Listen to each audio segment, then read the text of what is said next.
వైద్యానికి 5,000 కోట్లు. ప్రపంచ బ్యాంకు సాయం కోసం సర్కారు యత్నం.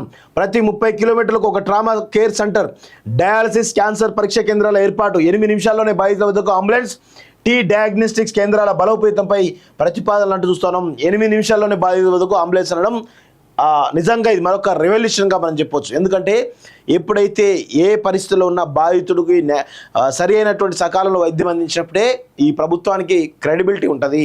గతంలో ఉన్నప్పుడు కేసీఆర్ ఇక్కడ ఉన్నటువంటి వైద్యం పైన కావచ్చు, లేకపోతే విద్యా వ్యవస్థ పైన కావచ్చు నిర్లక్ష్యం వ్యవహరించిండు.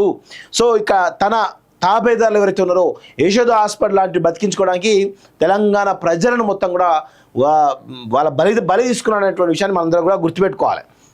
రాష్ట్రంలో కాంగ్రెస్ ప్రభుత్వం వైద్య ఆరోగ్య శాఖలో విప్లవాత్మకమైనటువంటి మార్పులకు శ్రీకారం చుట్టింది.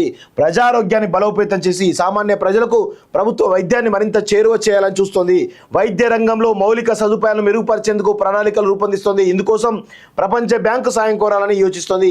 వైద్య ఆరోగ్య విభాగంలో చేపట్టిన వివిధ కార్యక్రమాలకు సుమారు 5,000 కోట్ల సాయాన్ని పొందేందుకు ప్రతిపాదనలను వైద్య ఆరోగ్య శాఖ సిద్ధం చేస్తుంది. వీటిని తొలుత కేంద్ర ఆరోగ్య శాఖకు పంపుతారు. ఇప్పటికే అమల్లో ఉన్నటువంటి పథకాలు, కొత్తగా చేపట్టిన పథకాలకు అవసరమైనటువంటి మానవ వనరులు, ఇతర సౌకర్యాల కోసం ఒక డ్రాఫ్ట్ ప్రిపేర్ చేస్తున్నట్టు చాలా స్పష్టంగా తెలుస్తోంది.